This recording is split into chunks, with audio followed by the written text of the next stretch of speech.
Kamu pikir sejarah Indonesia dimulai dari Majapahit atau Sriwijaya? Salah besar. Jauh sebelum itu, ada satu kerajaan yang jadi pionir berdirinya peradaban di Nusantara dan sebagian besar orang bahkan tidak tahu namanya. Namanya Kutai. Dan ceritanya jauh lebih epik daripada yang kamu bayangkan. Siap untuk menggali kisah dari kerajaan pertama yang tercatat dalam sejarah Indonesia? Mari kita mulai. Di tanah yang kini nyaris sunyi, pernah berdiri kerajaan pertama Nusantara. Sebuah kerajaan yang tak hanya menyimpan sejarah, tapi juga teka-teki tentang asal-usul negeri ini. Ketika kita berbicara tentang kerajaan besar di Indonesia, nama-nama seperti Majapahit dan Sriwijaya seringkali muncul. Tapi, siapa sangka, ratusan tahun sebelum itu, di sebuah wilayah yang kini dikenal sebagai Muara Kaman di Kalimantan Timur, telah berdiri kerajaan besar bernama Kutai Martadipura. Kerajaan ini bukan sekadar kerajaan biasa. Ia adalah kerajaan tertua di Indonesia yang memiliki bukti tertulis sejarah paling awal. Bukti itu bukan dongeng atau mitos turun-temurun, melainkan prasasti batu, dikenal sebagai Yupa, yang masih bisa dilihat hingga hari ini.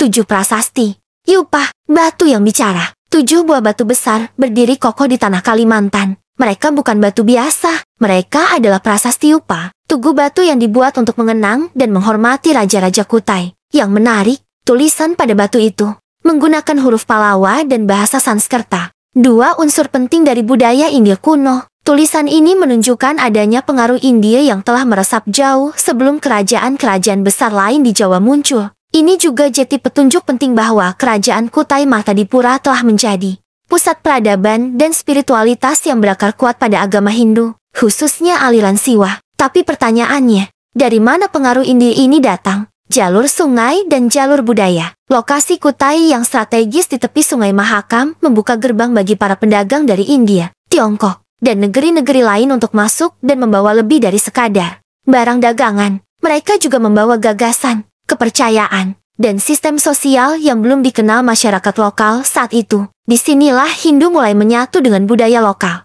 Namun berbeda dengan proses penaklukan seperti yang terjadi di Barat. Masuknya Hindu di Kutai lebih seperti pertemuan damai antara 2 peradaban. Dan dari pertemuan itu, lahirlah raja-raja agung yang tidak hanya berkuasa dengan pedang, tapi juga dengan kebijaksanaan. Raja Kudungga, leluhur Nusantara sebelum Indir masuk, salah satu nama pertama yang disebut dalam prasasti adalah Kudungga. Namun menariknya, nama ini tidak memiliki unsur India. Para ahli sejarah percaya bahwa Kudungga adalah tokoh lokal.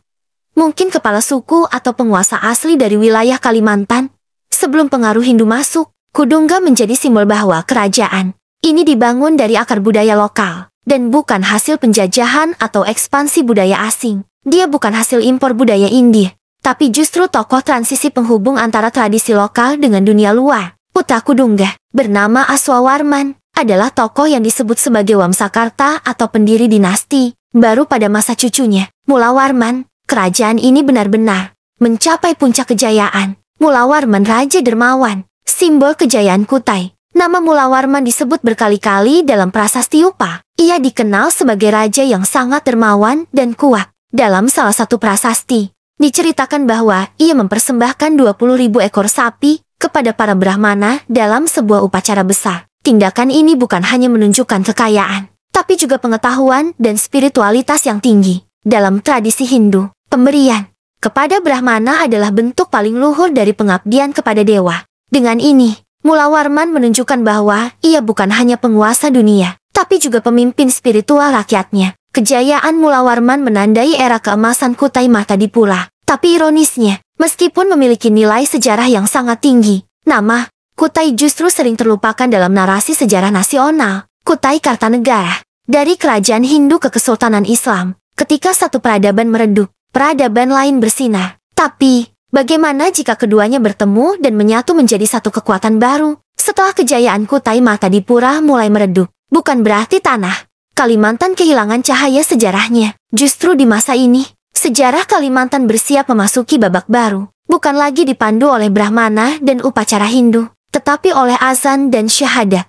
Dengan pemimpin yang tak lagi bergelar raja, melainkan sultan. Inilah kisah tentang Kutai Kartanegara, kerajaan baru yang muncul bukan untuk menghapus warisan lama, tetapi untuk melanjutkannya dengan identitas dan keyakinan yang berbeda. Asal-usul Kutai Kartanegara kerajaan sungai yang naik tahta sekitar abad ke-14. Di tepi sungai Mahakam bagian hilir, berdiri sebuah kerajaan kecil bernama Kutai Kartanegara. Ia berbeda dari Kutai Mahtadipura yang lebih tua, baik dari segi lokasi maupun identitas. Kutai Kartanegara awalnya hanyalah kerajaan pesisir yang dipimpin oleh seorang tokoh bernama Aji Batara Agung Dewa Sakti. Dikisahkan ia memiliki kekuatan supranatural dan dipandang sebagai raja agung yang mendapat wahyu dari langit.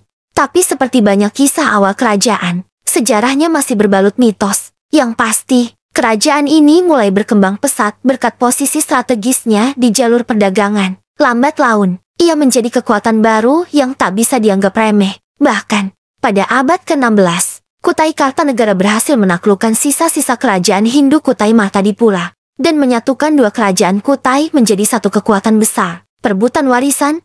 Ketika Hindu tunduk pada Islam, peristiwa penyatuan Kutai Mahtadipura dan Kutai Kartanegara bukan sekadar ekspansi politik. Ini adalah simbol pergeseran budaya besar. Di Kalimantan, dari Hindu ke Islam, Kutai Kartanegara mulai membuka diri terhadap pengaruh Islam yang datang dari pesisir dan para pedagang asing. Islam masuk secara damai, lewat perdagangan, pernikahan, dan dakwah, bukan lewat penaklukan berdarah. Namun titik balik sejarah terjadi ketika pemimpin Kutai Kartanegara kala itu, Aji Raja Mahkota, memeluk Islam dan mengganti namanya menjadi Sultan Aji Muhammad Idris, menandai awal resmi Kesultanan Kutai Kartanegara ing Mahtadipura. Dengan pengislaman ini, Kutai memasuki era baru. Sistem pemerintahan berganti, hukum syariat mulai diberlakukan, gelar raja berubah menjadi sultan, dan adat Hindu mulai digantikan oleh tradisi Islam. Tapi yang menarik, banyak nilai dan struktur kerajaan lama tetap dipertahankan, menjadikan Kutai sebagai contoh langkah sinkretisme budaya yang harmonis. Aji Muhammad Idris, Sultan pertama.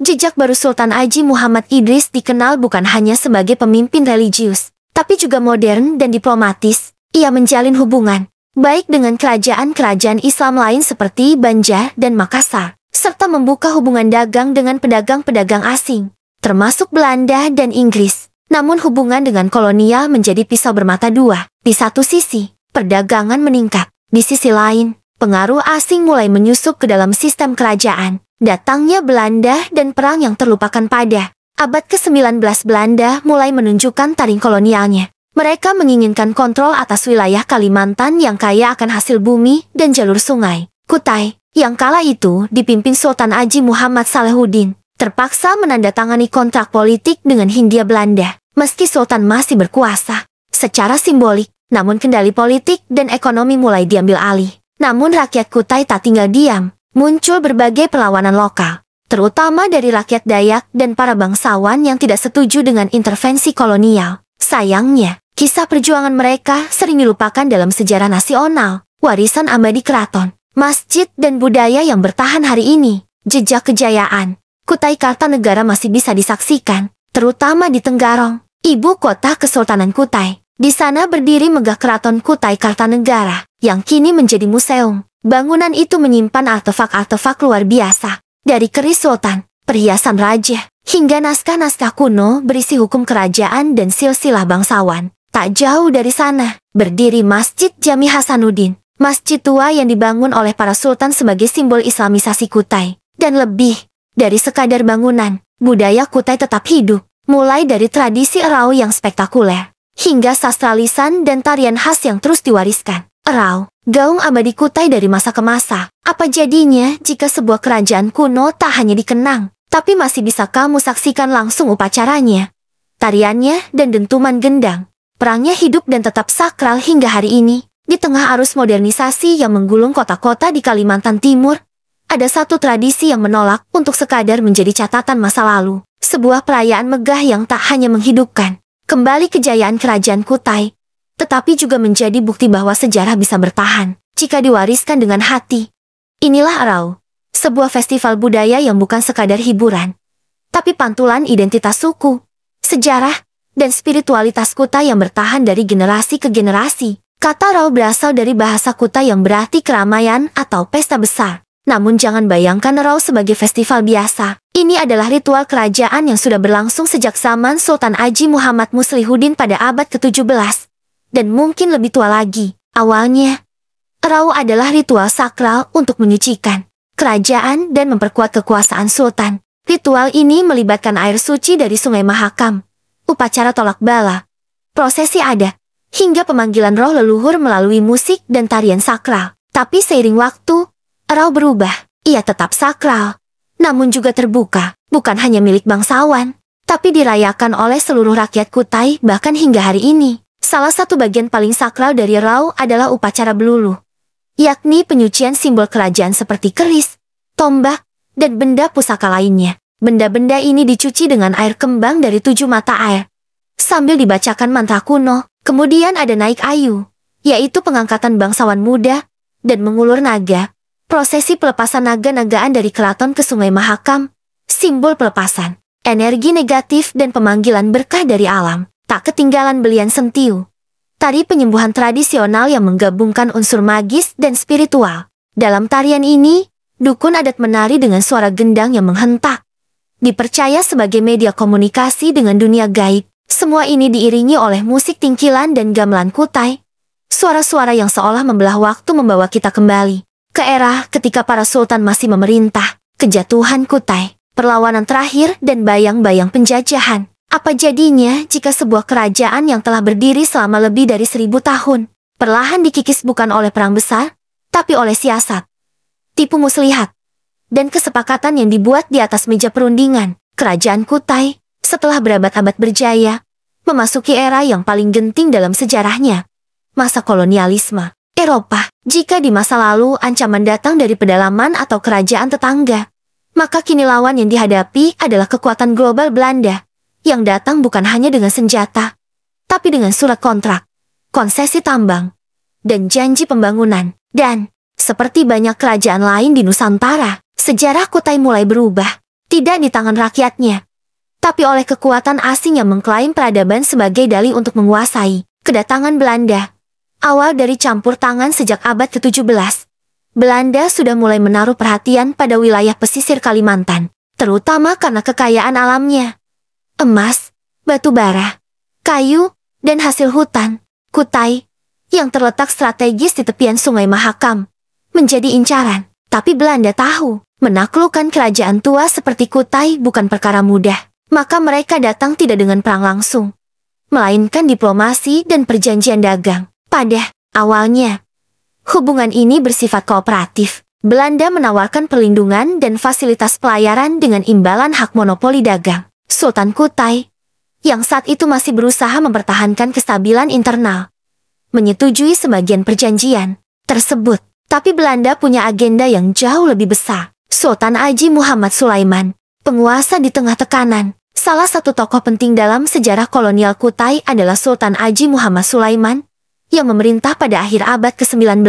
Di bawah kepemimpinannya, Kutai mengalami perubahan besar, pembentukan sistem pemerintahan yang lebih modern, pembangunan sekolah, dan keterbukaan terhadap teknologi barat. Namun, modernisasi ini datang dengan harga mahal. Belanda mulai mengintervensi kebijakan dalam negeri Kutai, termasuk pengangkatan pejabat, pajak, dan pengelolaan sumber daya alam.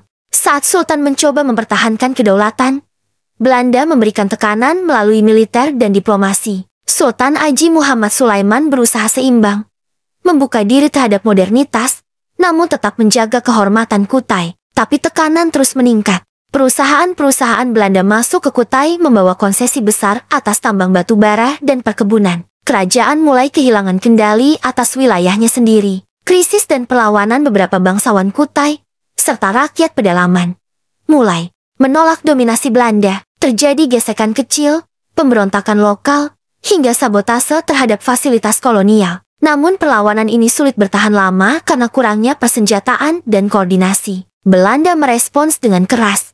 Mereka mengerahkan pasukan tentara kerajaan Hindia Belanda dan memaksa Sultan untuk menandatangani Court Verklaring perjanjian pendek yang pada dasarnya menjadikan Kutai sebagai wilayah dependensi Belanda. Dengan perjanjian ini, secara de facto, Kutai kehilangan kemerdekaan politiknya, meski secara simbolis Sultan masih dianggap penguasa. Pada awal abad ke-20, Kutai sudah sepenuhnya menjadi bagian dari Hindia Belanda. Pemerintahan sipil mulai mengambil alih administrasi, dan peran Sultan semakin dibatasi pada hal-hal adat dan keagamaan. Namun di balik semua itu, semangat kebangsaan mulai tumbuh di kalangan pelajar dan tokoh muda Kutai. Mereka mulai membaca buku-buku dari Jawa, mendengar kabar tentang Sumpah Pemuda, dan perlahan, kesadaran nasionalisme pun masuk ke tanah Kutai. Sultan Aji Muhammad Parikesit, yang naik tahta pada 1920-an, adalah Sultan terakhir Kutai yang memiliki kekuasaan simbolik hingga era kemerdekaan Indonesia. Di masa pemerintahannya,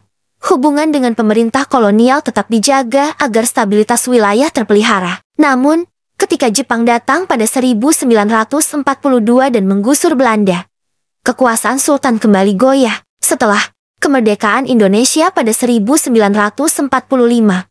dan setelah berbagai dinamika pasca kemerdekaan, Kutai secara resmi dilebur ke dalam wilayah Republik Indonesia pada tahun 1960 melalui Undang-Undang Republik Indonesia.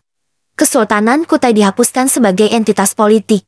Sultan Aji Muhammad Parikesit tetap dihormati sebagai tokoh adat dan budaya, namun bukan lagi penguasa pemerintahan. Meski secara politik kerajaan Kutai telah berakhir, warisannya tetap hidup. Istana Mula Warman kini menjadi museum sejarah yang ramai dikunjungi. Tradisi kerajaan, upacara adat, dan seni tari masih dijaga oleh keluarga sultan dan masyarakat. Nama Kutai tetap digunakan dalam identitas daerah. Kabupaten Kutai Kartanegara, Kutai Timur, dan Kutai Barat. Bahkan dalam dunia pendidikan dan sejarah Indonesia, Kutai Martadipura dan Kutai Kartanegara tetap dikenang sebagai dua kerajaan tertua dan paling berpengaruh di Nusantara.